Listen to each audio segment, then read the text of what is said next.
Assalamualaikum warahmatullahi wabarakatuh dan juga salam sejahtera diucapkan kepada anda semua kerana sudi lagi singgah ke dalam channel Radio 12 Malam bersama dengan saya Bro Noah. Allahumma salli ala Muhammad wa ala ali Muhammad. Okey, just soft remind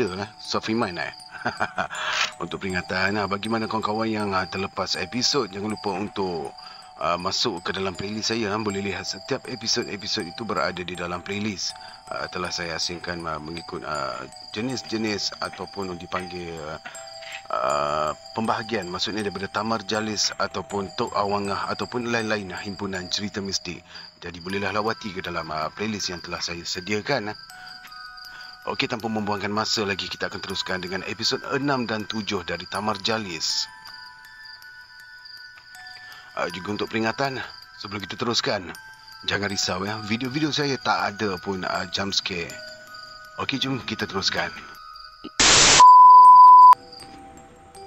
Datuk menghadapi peristiwa itu dengan tenang dan ular terus menghampirinya. Datuk cabut golok perak di pinggang. Kalau kau berniat baik, kau lalulah. Tapi kalau niatmu buruk, baik kau berhenti.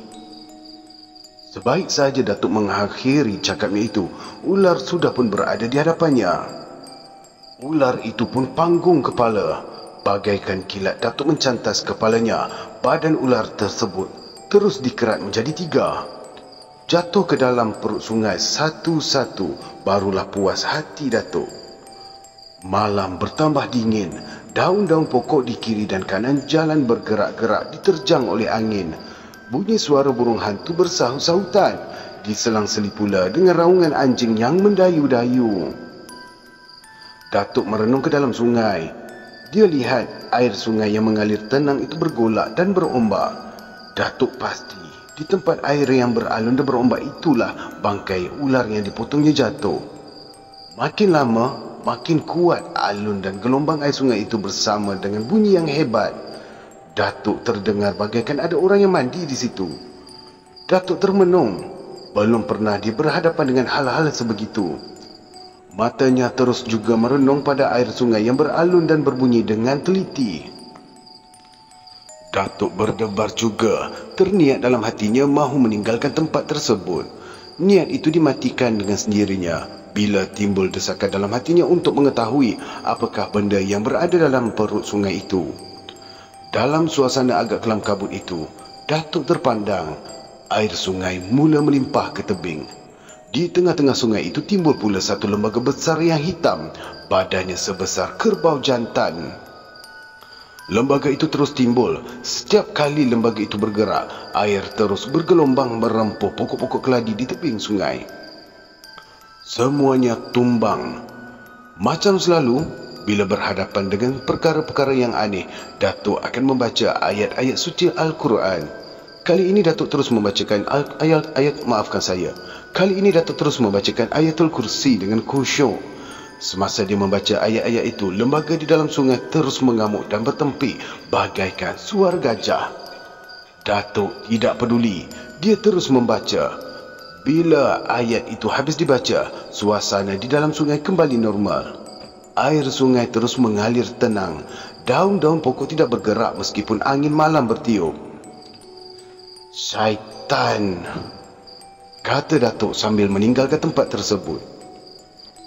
Datuk terus mendapatkan anak buahnya. Mereka berkumpul kerana hari sudah pun beransur cerah.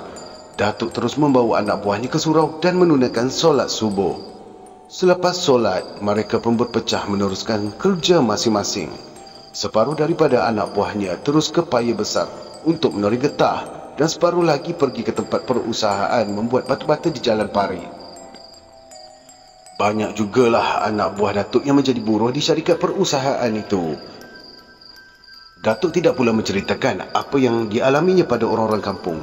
Walaupun begitu, ada juga orang kampung yang mengalami peristiwa seperti yang Datuk alami itu bila berjalan malam di jambatan besi tersebut.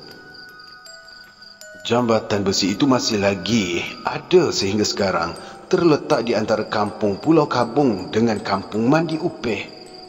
Namun peristiwa ganjil seperti yang dialami oleh Datuk itu tidak berlaku lagi. Di kiri kanan jambatan besi itu kini sudah pun penuh dengan rumah kediaman. Kadang-kadang jambatan itu menjadi tempat persinggahan anak muda pada setiap malam selepas mereka menonton wayang di Pekan Setiawan, Air Tawar ataupun Berwas. Dan kalau diceritakan kisah-kisah aneh kepada mereka, mereka tidak akan percaya, malah mereka akan mentertawakan pada orang yang menceritakannya. Sebulan selepas dari peristiwa aneh itu, pada suatu malam, rumah Datuk didatangi oleh seorang pemuda. Udin namanya. Dia meminta jasa bayi Datuk untuk membuat air penawar pada anak kecilnya yang sudah pun seminggu menangis malam. "Agaknya perut anak kau ni kembung," kata Datuk sambil merenung ke muka Udin. "Sudah berbotol minyak angin saya lumurkan ke perutnya," jawab Udin dengan tenang. Datuk terdiam kerana dia tahu dia bukanlah seorang dukun ataupun pawang, tetapi kerana dia merupakan orang yang tertua di kawasan kampung tersebut, lantas dia dianggap tahu dalam hal-hal kedukunan. "Bawa je lah anak kau ni pergi klinik," Datuk mengesyorkan. Udin terdiam sejenak. Muka Datuk direnungnya lama-lama. "Malam kan klinik dah tutup." "Sepatutnya kau ni tak payahlah minta penawar dengan aku. Jumpa doktor lagi baik. Sebabnya mereka ni boleh memeriksa anak kau. Manalah tahu anak kau ni ada mengidap penyakit." "Saya tahu, tapi..." Udin berhenti bercakap. Ada rasa kecewa dan putus asa bermain di wajahnya. "Iyalah, baiklah. Bolehlah aku buatkan penawar. Tapi esok kau bawalah anak kau ke klinik," kata Datuk lagi. Datuk pun segera membuatkan air penawar yang diberikan pada Udin. Sebelum Udin meninggalkan rumah, lagi sekali Datuk mengingatkan Udin supaya membawa anaknya menemui doktor. Datuk berpendapat berubat dengan doktor lebih baik dari berubat dengan dukun, kerana dengan peralatan moden, sakit seseorang dapat dikesan dengan cepat. Pesan Datuk itu tidak dipersiakan oleh Udin. Dia terus membawa anaknya menemui doktor dan menerima rawatan dengan baik. Sejak itu anaknya tidak lagi menangis malam. Memang begitulah sikap Datuk. Dia lebih suka menggalakkan orang-orang kampung berubat dengan doktor. Kecuali kalau sudah menemui doktor pesakit tidak mahu baik, barulah dia menyuruh berubat cara kampung. "Mari ikut aku ke rumah Anjang Dolah," kata Datuk kepada saya. Permintaan Datuk itu tidak dapat saya tolak. Dengan rasa kecewa saya meninggalkan kumpulan kawan-kawan saya yang sedang bermain galah panjang di hadapan rumah Datuk. "Kenapa pula tu nak pergi sana tu?" tanya saya. "Sajalah, aku dengar cerita si Anjang Dolah tu handal mengubat orang yang kena sampuk. Aku nak tengok cara dia mengubatnya. Kalau boleh aku nak belajar jugalah daripada dia." "Belajar buat apa tu?" balas saya. Datuk tersenyum dan terus berkata, "Belajar tu untuk tahu apa salahnya kan? Tak salah dan tak merugikan kita pun." Setelah mendengar cakapnya itu, saya pun tidak mengeluarkan sebarang soalan atau pertanyaan. Berjalanlah saya dengan Datuk petang itu menuju ke kampung Gelung Gajah yang jaraknya lebih kurang 3 batu dari kampung Datuk. Terpaksa meredah 2-3 anak sungai dan rumah Anjang Dolah ini terletaknya agak terpencil dari rumah-rumah di situ. Berada di pinggir sebuah kolam dan berhadapan dengan sebuah belukar kecil. Lebih kurang pukul 4 petang, sampailah saya dan Datuk ke rumah Anjang Dolah. Kami dipersilakan naik. Datuk terus menyatakan bahawa kedatangannya adalah untuk melihat bagaimana cara dia mengubati cara orang yang kena sampuk. "Apalah salahnya?" balas Anjang Dolah dengan senyum bangga. Anjang Dolah pun mempersilakan saya dan Datuk masuk ke dalam sebuah bilik kecil. Di dalam bilik itu penuh dengan barang-barang perubatan seperti kemenyan hantu, buah limau, buah kelapa dan tempat membakar kemenyan. Di tepi bilik terdapat sebuah katil dengan tilam dan bantal bersarung kain hitam. Bantal dan tilam itu sudah buruk benar. Apabila saya menghampirinya, hidung saya tidak tertahan mencium bau hapak dari bantal dan tilam. Bila saya mahu membuka kain tilam yang menutup katil itu, saya ditahan oleh Anjang Dolah. Jangan. Suara Anjang Dolah keras. Saya duduk kembali. Hati saya ingin tahu siapakah gerangan yang tidur di situ. Saya yakin ada orang yang tidur di atas katil itu, kerana bila saya perhatikan, kain hitam itu bagaikan bergerak-gerak mengikut tarikan nafas manusia. Siapa yang tengah baring tu? Datuk pula bertanya. Anjang Dollah merenung muka Datuk. Saya mula resah tidak menentu. Sahabat saya, orang suruhan saya, boleh disuruh keluar waktu malam dan balik pagi. Anjang Dollah memperjelaskan pada Datuk. Saya dan Datuk pun angguk kepala. Dia tidur agaknya ya? Tanya saya lagi. Dia tak tidur, sahut Anjang Dollah. Kalau tak tidur, kenapalah tak dibangunkan dia? Tingkah Datuk. Dia tu malu tengok orang. Itulah jawapan Anjang Dollah. Jawapan itu sebenarnya tidak memuaskan hati saya.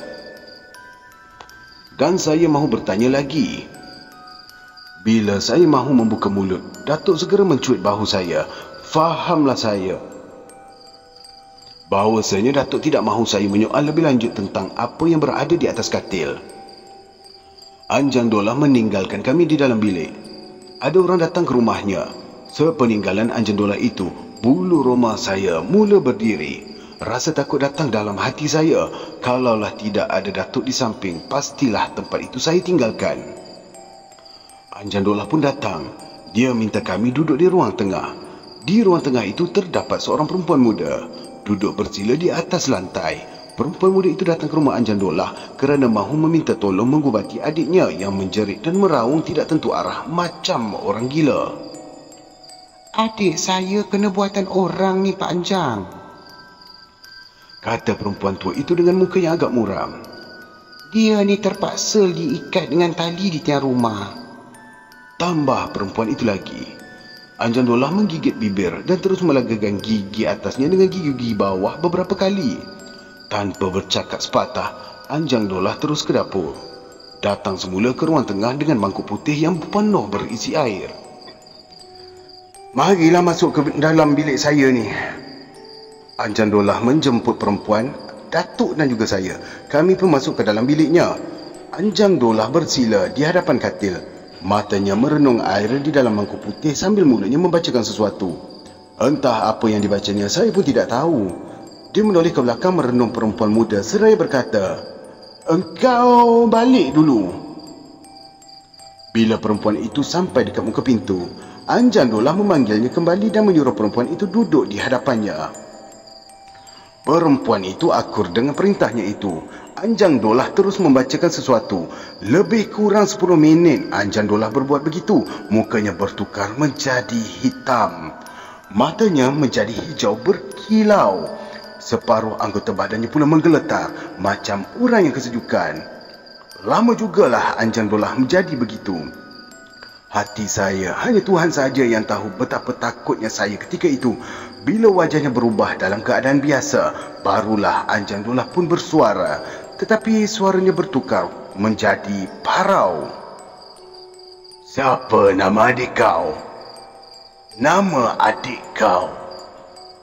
Tanya Anjang Dollah kepada perempuan itu. Aisyah. Berapa pula umurnya? 19 tahun. Siapa pula nama maknya? Hamidah. Selesai sahaja Anjang Dollah menyoal dan menerima jawapan dari perempuan itu, dia segera bangun dan terus rapat ke katil. Berdiri di situ agak lama juga sambil tangan kanannya memegang pangkal dagunya.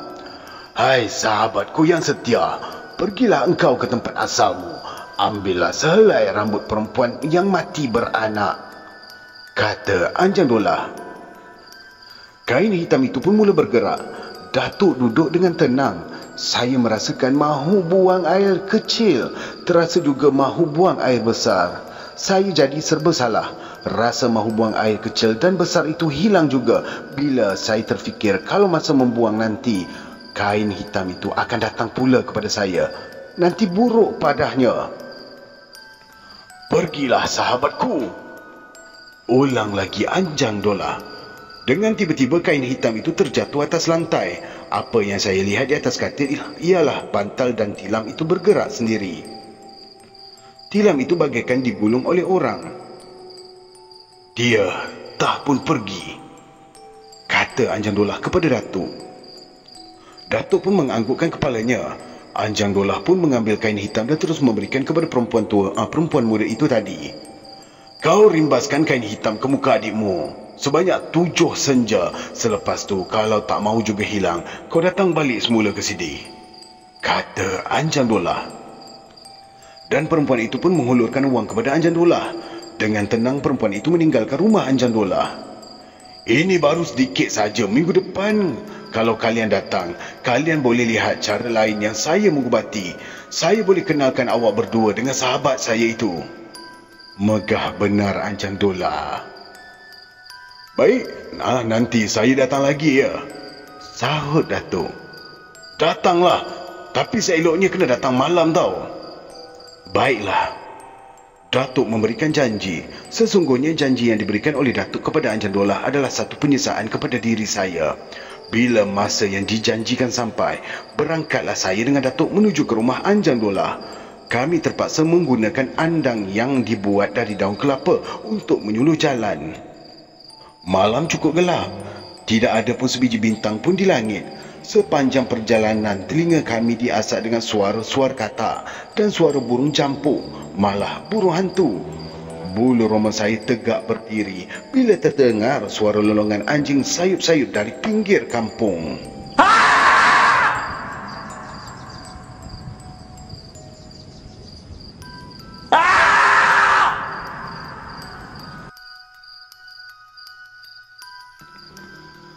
Bulan di langit mula dilitupi awan. Angin kian keras bertiup. Bunyi dedaun yang bergeseran sama sendiri amatlah menakutkan, dan Datuk terus melangkah dengan tenang. Api yang memakan daun kelapa sekejap marak, sekejap suram. Kenapa kita ikut sini, Tok? Tanya saya. Tidak ada jawapan yang diberikan oleh Datuk. Bunga-bunga api dari andang daun kelapa masih lagi jatuh ke atas bumi. Saya tidak tahu kenapa Datuk ikut jalan ini. Kenapalah dia tidak mahu ikut jalan biasa yang mudah dan senang. Tidaklah perlu melintas tanah sawah yang luas terbentang. Saya yang memakai baju Melayu cekak musang terpaksa menggulung lengan baju hinggalah ke siku. Kasut getah dan hujung seluar hitam saya pula mula basah diresapi oleh air embun. Langkah Datuk terus lancar. Andang kelapa diangkatnya tinggi-tinggi. Kita patah balik ikut jalan lain lah, Tok. Saya mengemukakan cadangan. Datuk berhenti. Dia cacakkan andang daun kelapa di tepi batas. Datuk membuat pacat yang singgah di kaki seluarnya. Maafkan saya, Datuk membuang pacat yang singgah di kaki seluarnya. Kenapa pula mesti patah balik? Ikut sini kan dekat. Datuk cabut andang daun kelapa. Saya diam. Cakapnya tidak boleh dibantah. Saya melangkahlah dengan hati-hati. Silap langkah nanti jatuh pula ke dalam sawah. Cahaya dari andang daun kelapa menerangi rumpun-rumpun padi yang baru pecah anak. Sesekali terdengar bunyi harun melompat dalam air sawah menangkap anak. Suara burung hantu dan jampuk saling tingkah-meningkah. Bulan sudah tidak mengeluarkan sinarnya. Awan telah melindungi permukaan bulan. Suara lolongan anjing kian bertambah keras. Daun-daun dari pokok besar yang memagari batas sebelah kanan tetap bergerak hebat. Angin malam pula cukup keras bertiup. Badan saya rasa cukup dingin. Lagi cepat kita sampai, kan lagi baik. Suara Datuk Parau. Dia menoleh ke arah saya. Saya sejuk ni, Tok. Jauh lagi ke? Alah, kejap lagi sampailah. Sekarang ni kau jalan dulu. Biar aku ikut kau dari belakang. Itu perintah Datuk. Badan saya jadi menggeletar. Macam-macam perkara buruk datang di dalam hati saya. Tok jalan dululah. Saya ni manalah tahu jalan. Saya berdalih. Kau tak tahu ataupun kau ni sebenarnya penakut. Datuk ketawa. Dia memaksa saya jalan dahulu. Saya tidak ada pilihan lain. Saya menurut saja perintahnya. Saya dan Datuk sampai di sebuah tali air. Datuk menyuruh saya ke belakang. Lama juga dia berhenti di tepi tali air itu sambil merenung pada air yang mengalir. Jalan dekat depan lagi. Di sana ada titi. Tak payahlah kita melompat, ucap Datuk dengan tenang. Kami mara ke hadapan, berhenti di bawah pokok mempelam telur yang berdaun lebat. Cakap Datuk memang tepat. Di pangkal pokok mempelam telur itu terdapat titi batang pinang. Kami menyeberang dengan selamat. Dari situ kami mendaki bukit kecil yang penuh dengan pokok pisang hutan. Selesai mendaki bukit itu, kami berhadapan dengan sebatang jalan tanah merah yang lebarnya kira-kira 2 kaki. Ikut jalan ini ke utara, ujar Datuk sambil meraba ulu golok peraknya. Saya anggukkan kepala 2-3 kali. Berjalanlah saya dengan Datuk. Suara burung hantu terus juga menyumbat lubang telinga. Kami melintasi sebuah tanah perkuburan. Dari sinar api andang daun kelapa itu, saya melihat batu-batu nisan terpacak dengan gagahnya. Suara burung hantu kian kuat. Suara salakan anjing kian dekat terdengar.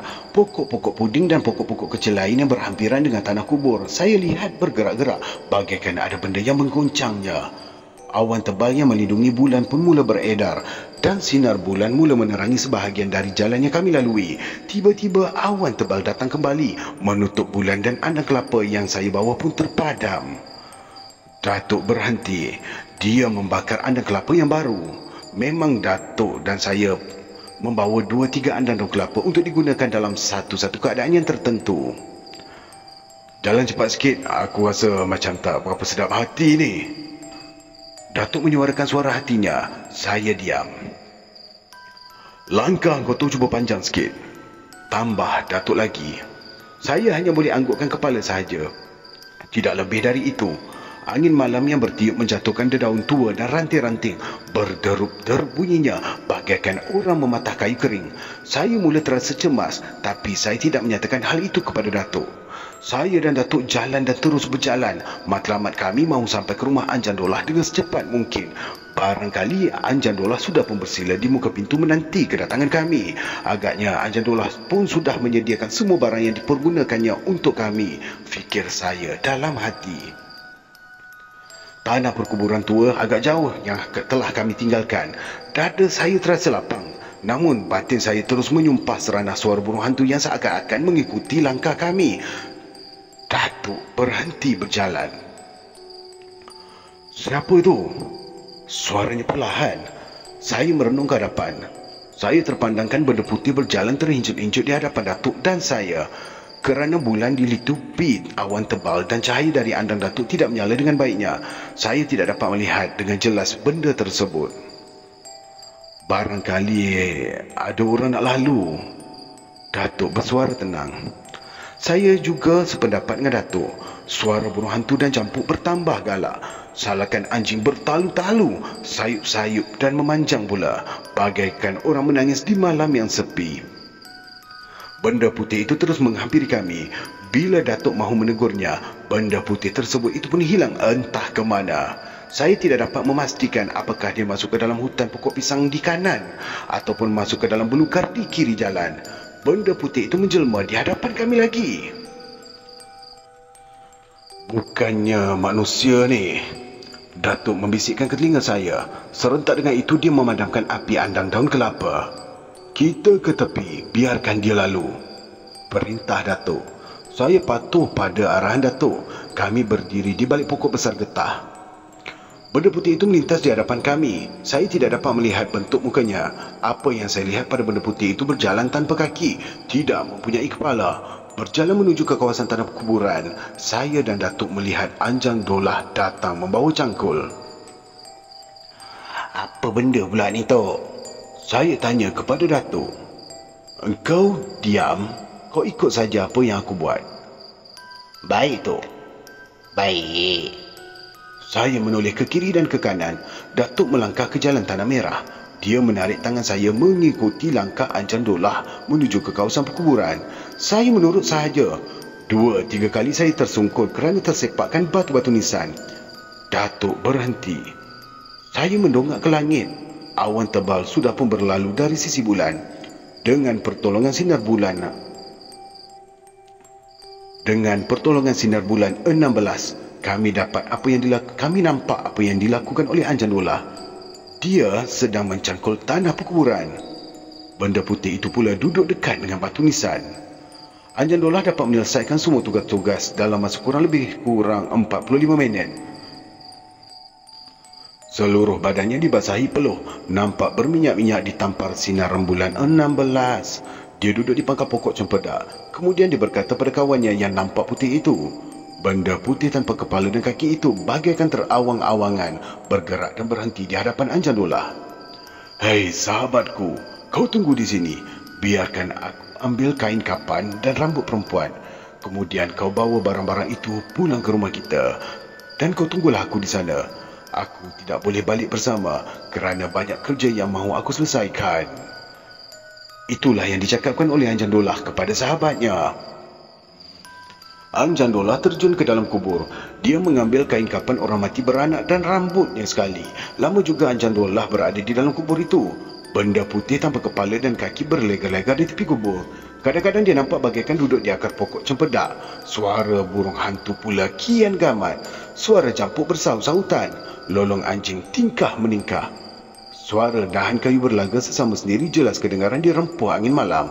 Ranting tua dan daun tua gugur pula ke bumi. Saya bagaikan terdengar bunyi orang berjalan di belakang.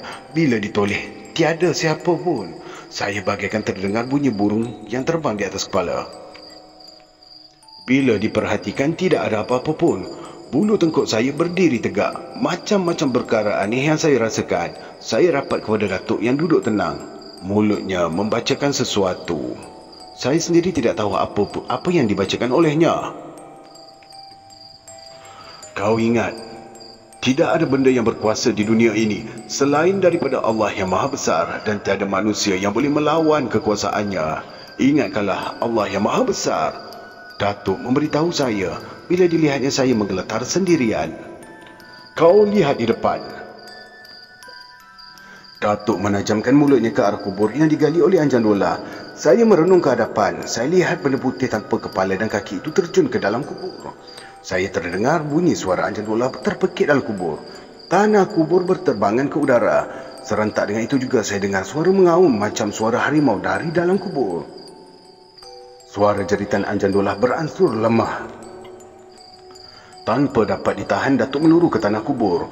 Datuk mahu menolong Anjan Dolah. Dia mengambil sepotong kayu, lalu memukul benda putih yang keluar dari lubang kubur itu. Setiap kali Datuk memukulnya, benda itu tidak melawan, malah dia mengelak. Akhirnya gaib dari kawasan perkuburan. Datuk memanggil saya. Waktu saya mahu sampai dekat Datuk, saya rasa pangkas seluar saya telah membasah. Sesungguhnya saya tidak sedar waktu bila saya terkencing di dalam seluar. Datuk suruh saya membakar andang daun kelapa. Saya patuh dengan cakapnya. Bila andang daun kelapa sudah terbakar, kawasan sekitar tanah kubur yang digali oleh Anjan Dolah pun terang. Kau lihat tu. Datuk menuding jari kelingkingnya ke arah lubang kubur. Lubang kubur saya jenguk. Anjan Dolah terbaring di dalamnya. Seluruh mukanya berdarah. Di sebelahnya terdapat mayat seorang perempuan. Kepalanya sudah pun terpisah dengan badan. Kain kapannya pula sudah koyak dan berdarah. Perbuatan yang dikutuki oleh Allah SWT. Perbuatan sesat yang terpisah dari ajaran agama. Cuma orang yang tidak beriman dan tidak percayakan Allah sahaja yang berani buat kerja sial ini. Datuk merungut panjang. Saya renung ke Datuk. Wajahnya penuh dengan kekesalan. Memang di luar dugaan Datuk bahawa pawang Anjan Dolah boleh membuat kerja yang tidak direlakan oleh agama Islam. Apa yang patut kita buat sekarang, Datuk?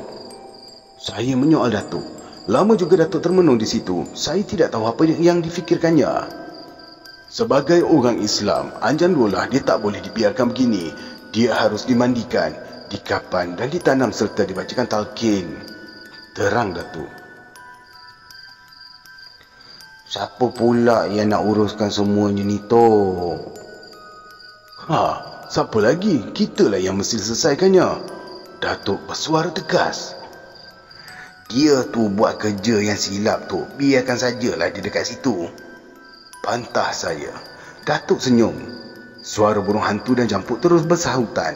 Tapi suara salakan Anjan sudah tidak ada lagi. Bunyi dahan jatuh pun masih lagi kedengaran.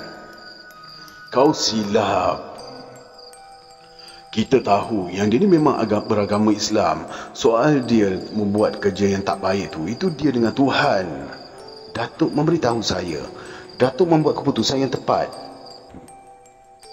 Dia mahu memberitahu pada seluruh penduduk kampung tentang peristiwa yang menimpa diri Anjan Dola. Dia mahu menghebahkan hal itu ke seluruh kampung. Datuk juga mengharap pada sesiapa yang mengambil ilmu salah atau yang berguru dengan Anjan Dola supaya bertaubat dan membuangkan semua ilmu itu untuk kembali ke jalan Allah. Saya merenung semula ke dalam kubur itu kembali. Saya lihat mayat perempuan mati beranak itu masih lagi berdarah. Saya kira perempuan itu tentu saja baru ditanam. Hal itulah yang saya tanyakan pada Datuk. Agaknya dia ni mati semalam, kata Datuk. Dia menarik tangan saya keluar dari kawasan perkuburan. Kami berpatah balik menuju ke kampung. Bila sampai saja di kampung nanti, Datuk mahu melaporkan perkara ini kepada penghulu. Kami kembali meredah tanah sawah yang luas terbentang. Kali ini saya tidak mahu berjauhan dengan Datuk. Datuk tahu perasaan hati saya. Dia menyuruh saya memegang pinggang seluarnya.